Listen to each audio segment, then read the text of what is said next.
Good morning, good evening, whoever you are, wherever you are, whatever you might be doing. We wish to welcome you to the Silverlight Show. The Silverlight shines to illuminate that which lies hidden in darkness. For those of you tuning in today, we welcome you in.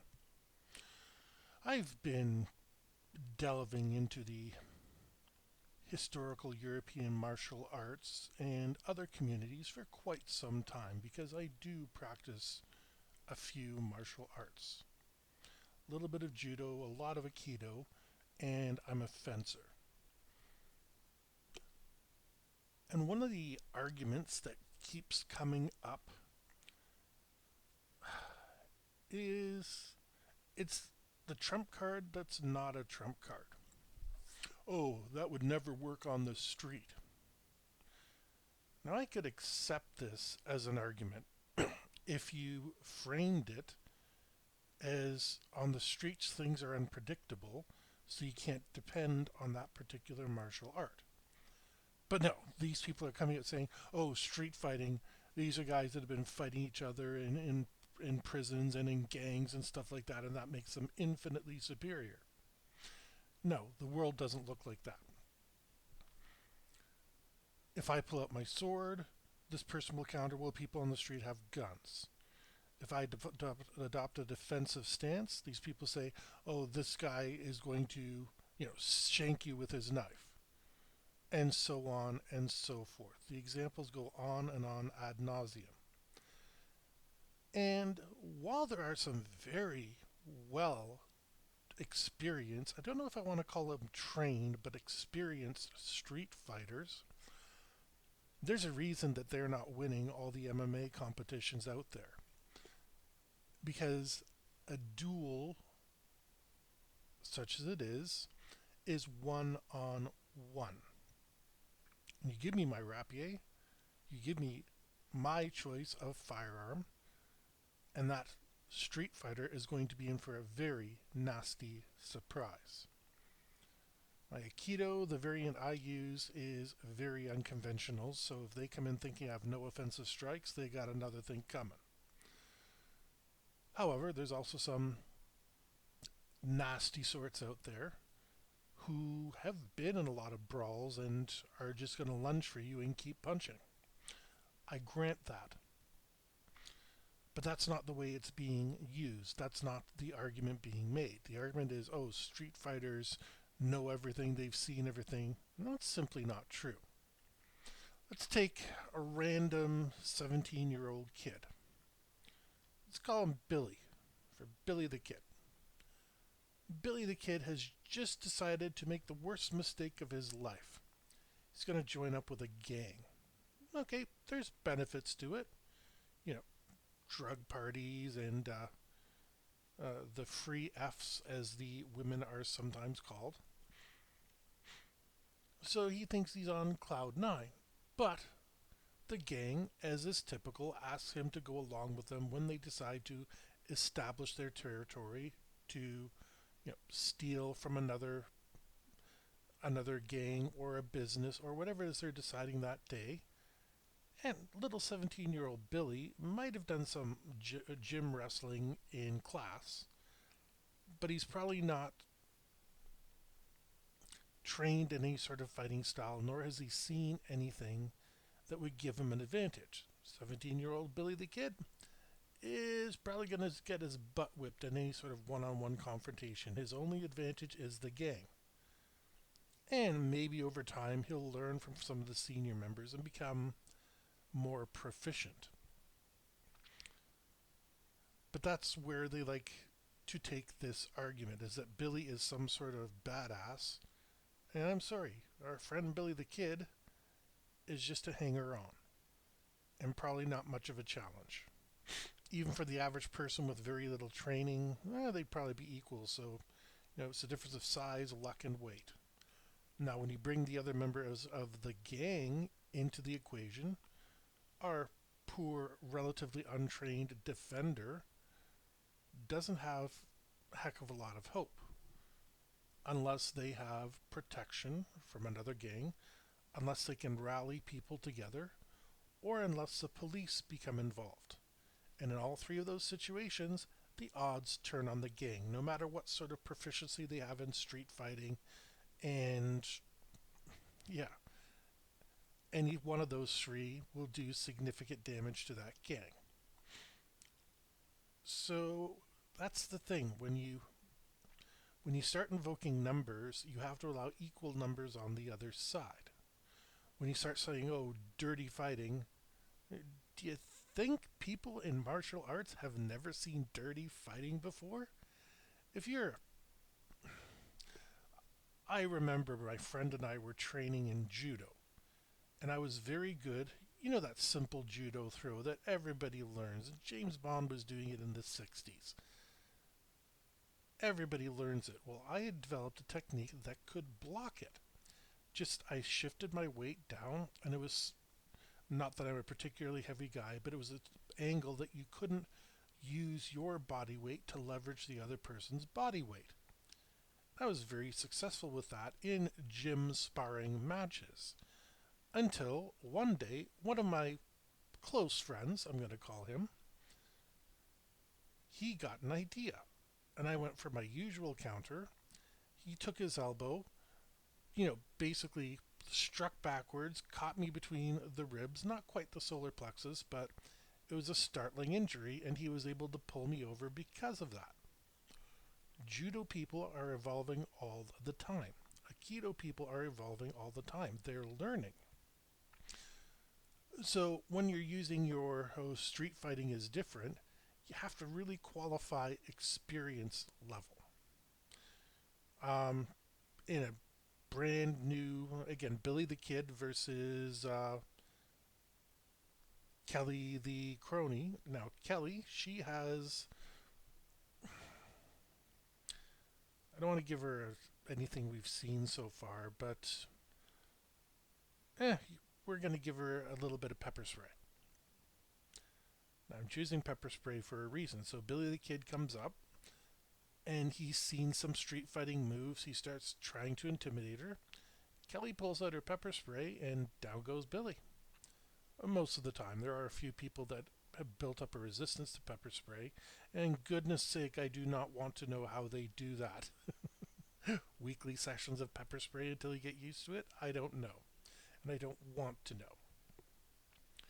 But there, you see, they're both street fighters. Well, one's a street fighter, and Kelly is just protecting herself with the tools that could and would be available. Billy then goes back and thinks, "Oh, I need to learn to defend myself better." And now Billy is learning different techniques. Everybody's learning all the time. So this street fighting cop out, ironic to use street fighting and a cop in the same sentence, is nothing more than a delusional fantasy.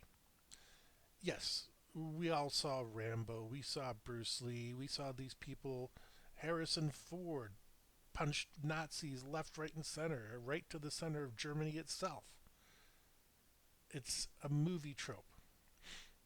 In real life, yes, I would recommend you not become involved with a gang or a street fighter in any way, shape, or form. It doesn't work out for anybody. And that's the ultimate truth of the lesson here. Not don't learn to defend yourself, but there's way more efficient means of doing it. I have a few moves that can drop somebody, the biggest guy, to their knees in seconds, assuming they don't know that they're coming. Do I go around saying, "I'm a badass"? No. First self-defense move I taught my little girl. Don't be there. That's your ultimate defense. When the crap hits the fan, be somewhere else. Few weeks ago, well, it was last year, and there's a suspicious looking kid. Well, I say kid, he's probably in his 20s, showing my age more than his. And he was ogling my friend's property, and he was ogling my daughter and my friend's daughter. Now, I know I can do anything I like as long as I don't touch somebody. So I went over and gave him a good military chewing out. And you know what? He now stays away from anything on my neighbor's driveway, and he doesn't even look at mine. Now, my friend was nervous because he's non confrontational. I see a problem, I go right after it. But I knew where I was, I knew where the cameras were, and I had a significant height and weight advantage over this, again, not a kid, 20-year-old. So if he pulled something out, I was ready to take him to the ground. Not because I'm a badass, but because I'm protecting what's right. My friend has a rather expensive piece of property that I'm not going to share because it might be identifying information. And I have two little girls. So, yeah, you can believe I'm going to tell you, get the stuff off your property. Stuff is substituting for another word in case you didn't guess. And eventually, his father, his friend, his brother, his cousin, his uncle, who I do know, came out and asked what the problem was. And I told him, and he took him in. And that's been the end of that problem. Why? Not because I was some big, scary looking guy, but because I was able to articulate myself. I wouldn't have gotten involved. I would have let the cameras do the work until he started watching two little girls go at it. And that's one area I will not tolerate. And I might be headstrong for that. I might be stupid. This kid, I call him a kid. He's in his 20s. I've gathered he's involved in something shady. And you know what? I don't care. I think he's dealing. What he's dealing, I don't know. It's relatively compact, but when you have cars stop by at all hours and they go for a ride around the block and come back, or they just do a quick transaction, you know something's going on. I got no problem with this. Go ahead. That's the way you make your living? At least you're not making it here. You only cross the line when you put somebody in danger, and that's when I will intervene.